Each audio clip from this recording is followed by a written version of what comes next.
What if tomorrow morning you woke up to the news that Turkey had claimed a Greek island and NATO couldn't do a thing about it?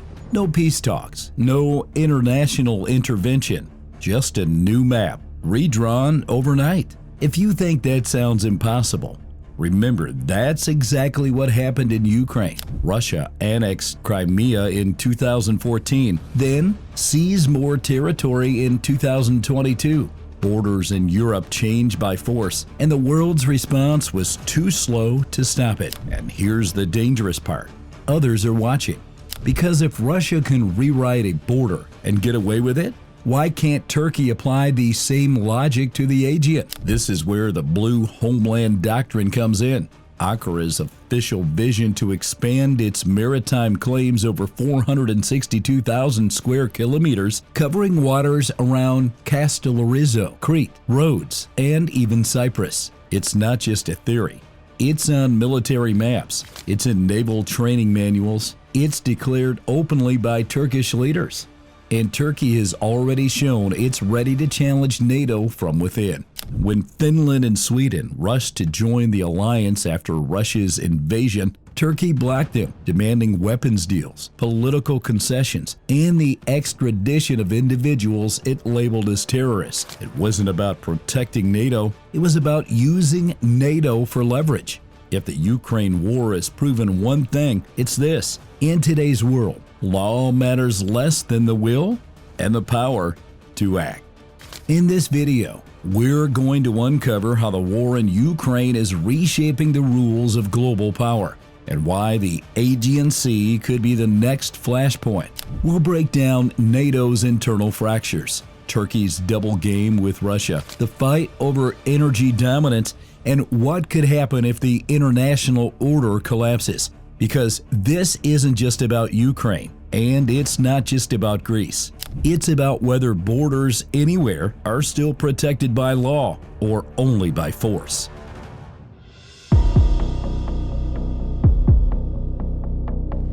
Now, while NATO members race to sanction Russia, cutting off oil, banning oligarchs, and freezing accounts, Turkey quietly rolled out the red carpet. It neither joined the sanctions nor closed its skies. Instead, it became an escape route. Russian oligarchs moved their opulent yachts to Turkish marinas, finding refuge from Western pressure. Russian tourists, now blocked from Europe, flooded the sun-drenched resorts of Antalya and Bodrum. In fact, by 2023, over 6 million Russian tourists had vacationed in Turkey, an astounding 40% increase from pre-war levels. But the situation runs deeper. While Europe desperately worked to cut its dependence on Russian gas, Turkey did the opposite. It increased its reliance. It now imports roughly 50% of its natural gas from Russia. And here's the most shocking part. Turkey buys it at a heavily discounted price, estimated to be 30 to 40% less than what European nations pay. A deal reportedly negotiated personally by Erdogan and Putin. This allows Erdogan to claim energy independence and heavily subsidized gas prices for Turkish households. Some estimates suggest 60 to 70% below European rates, all while quietly profiting from Moscow's desperate need for a reliable buyer. This profitable ambiguity isn't just about immediate gains. It's a long-term investment in a strategic partnership. Even more striking, while Europe froze infrastructure projects tied to Russia, Turkey accelerated them. In southern Turkey, the Russian state corporation Rosatom is building the Akuyu nuclear power plant, the first in Turkey's history, with Moscow footing most of the colossal $20 billion price tag. It's a calculated, lucrative ambiguity that keeps both sides guessing and keeps Turkey in a position of power. But what happens if the ultimate foundation of NATO's power, America itself, is removed from the equation? By the way, only 7.8% of you watching have subscribed. If you appreciate deep dive geopolitical analysis like this, hit like and subscribe. It helps us make more videos like this.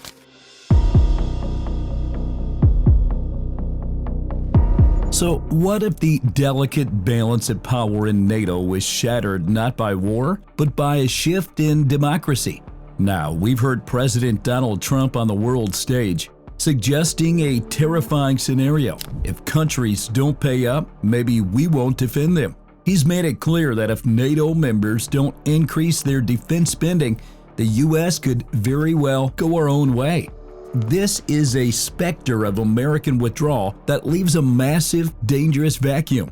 Recent polls indicate nearly 45% of American voters support reducing NATO commitments, highlighting the very real possibility of such a scenario under a Trump administration. So let's break it down. In a scenario where the U.S. steps back from its role as the alliance's guarantor, who steps forward? Well, the answer might be troubling. Turkey becomes NATO's most powerful military force. Just look at the numbers. Its standing army of roughly 355,200 active personnel and 378,700 reserve personnel is the largest in Europe after the U.S. It controls the Bosporus, the crucial choke point for all access to and from the Black Sea. And its military includes one of Europe's largest fleets of tanks, over 2,500, and an increasingly sophisticated arsenal of armed drones. Turkey is already geographically positioned to dominate the Balkans, the Caucasus, and the Eastern Mediterranean. If America is no longer the last line of defense, Erdogan would become the alliance's most powerful military actor, giving him immense leverage. And for Greece, that would be a nightmare scenario, because the one alliance that is supposed to keep the peace and guarantee its security, NATO, could suddenly find itself powerless to protect Greece from its greatest regional threat. Turkey, unconstrained by alliance discipline, becomes a Turkey that can act with complete impunity. And a war in Ukraine that changed the game forever means the Aegean could be the next in line. But what does this double game look like on the ground? Or more accurately, on the water and in the skies of the Aegean? Let's take a quick break to thank today's sponsor, the Undercover Journal. This isn't your average news site. Think of it as a new, completely free-to-read magazine that digs into the world's shadow wars, espionage, cyber warfare, covert ops, all decoded by people who've actually lived it. Every week, they put out intel briefs, concise, razor-sharp, and scary accurate. You're not getting recycled headlines of fluffy think pieces. You're getting true stories from real intelligent missions, the kind of stuff you normally only hear about years later, if ever. The best part? There's no paywall, no subscription fees. You just head to the-undercover-journal.com, register for free, and you're in. If you watch our videos because you love the way we uncover the world's power players and the real stakes involved, you're going to feel right at home in the Undercover Journal. So when this video's done, check the link in the description. I think you'll be hooked after reading the first brief. Back to our story.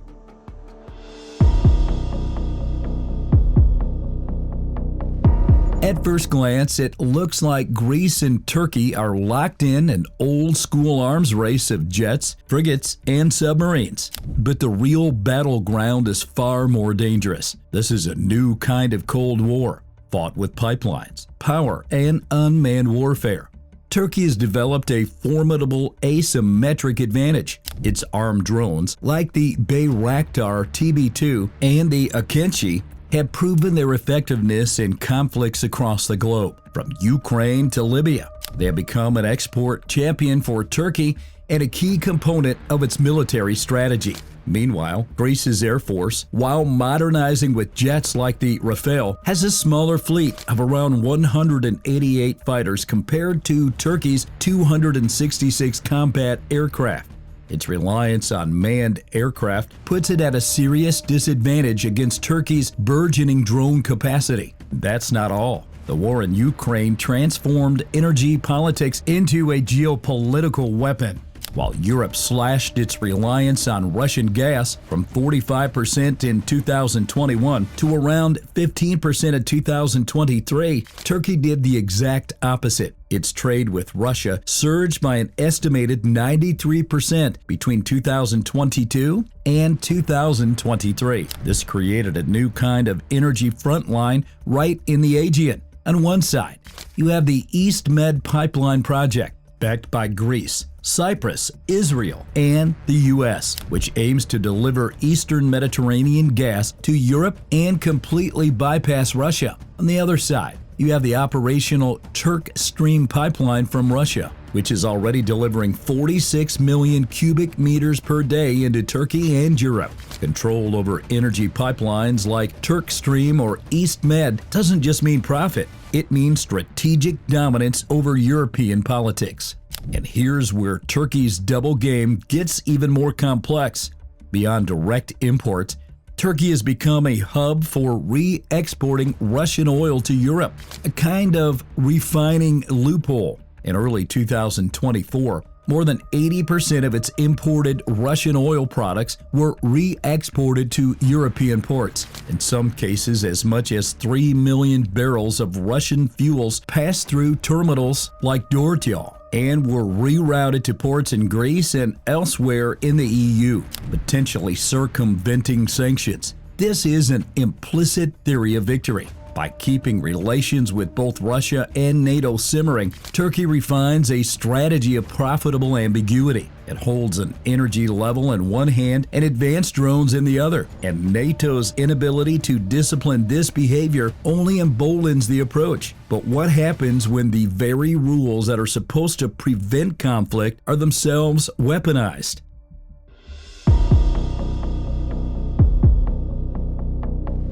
When you look at the war in Ukraine, it's not just a military conflict, it's a legal failure. And the most dangerous signal came not from Moscow, but from Washington. President Donald Trump's repeated comments suggesting that Ukraine should formally cede territory, accept the loss of Crimea, and make peace, even if it meant amputating part of its soul, created a terrifying precedent.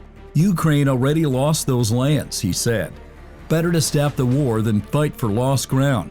Just like that, the idea was floated that a peace built on rewarding conquest might be acceptable to the world's most powerful nation. The 2014 annexation of Crimea demonstrated clearly that international law without enforcement from powerful nations is simply ineffective. And you can be sure that this message resonated loudly in Ankara. Turkey already operates under a doctrine that shares this revisionist mindset, the Blue Homeland, or Mavi Vatan. This is a naval policy that rejects the United Nations Convention on the Law of the Sea, or UNCLOS, and claims over 462,000 square kilometers of maritime territory. This includes waters around sovereign Greek islands like Crete, Rhodes, and even tiny Castellarizo. For instance, in 2020, Turkish naval ships escorted seismic survey vessels into Greek-claimed waters near Castellarizo, escalating tensions significantly. In 2019, Turkey even submitted maritime claims to the UN that completely ignore Greek legal rights and erase entire islands from consideration. The irony is heartbreaking. Turkey has not ratified UNCLOS, so while Greece, like the rest of the world, relies on international law to protect its sovereignty, Turkey simply says the law doesn't apply to it. When the law is not enforced, it becomes a meaningless collection of words on paper. It gives Greece and Cyprus a moral argument, but it gives Turkey the confidence to act anyway. They've already shown it by sending warships to challenge Cyprus's exclusive economic zone and conduct their own drilling without consent. These were blatant violations of international law, but they were met with little more than a soft rebuke. This is the very real risk to the Aegean. If the global community led by a potentially isolationist U.S., is willing to accept a peace deal based on territorial loss in Ukraine, what stops Turkey from assuming the same logic applies to Greek islands? The message is clear. When power speaks louder than law, the weak are left to fend for themselves. And if America signals that force can override treaties, that message will echo not only in Kyiv, but straight to the naval academies in Ankara, where doctrines like Mavi Vatan are already waiting. But when the fire starts, who truly stands to gain? And what is the ultimate price the world will pay for its compromises?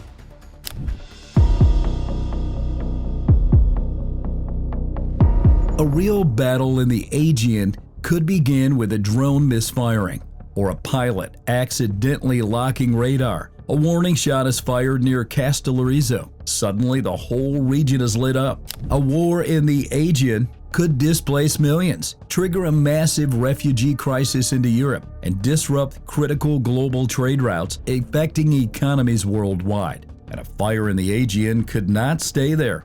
It would immediately shut down vital trade routes, cripple Europe's access to new gas supplies via the East Med pipeline, and, most outstandingly, split NATO from within. The alliance built to stop wars would become the very stage for one of its own. Russia would pour fuel on the flames, diplomatically, economically, perhaps even militarily, turning the chaos into a strategic victory.